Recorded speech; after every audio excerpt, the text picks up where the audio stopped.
Ja, ne samo ponosno, moram reči, da že drugo leto zelo ponosno, glede na to, da je zelo uspešen smučarski klub iz Vuzenice, ki tudi prav letos obeležuje svojo 60. obletnico delovanja, ne samo po plati tekmovalnosti in strokovnosti,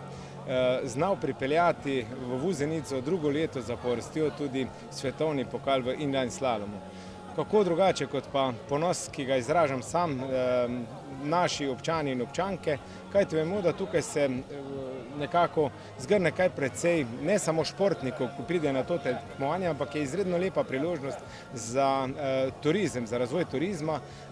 prikaz vsega, kar Vuzenica široko nudi, predvsem pa ne samo Vuzenica. Danes lahko vidimo tukaj in tudi skozi vso tridnevno dogajanje bo tukaj predvsem kulinarika,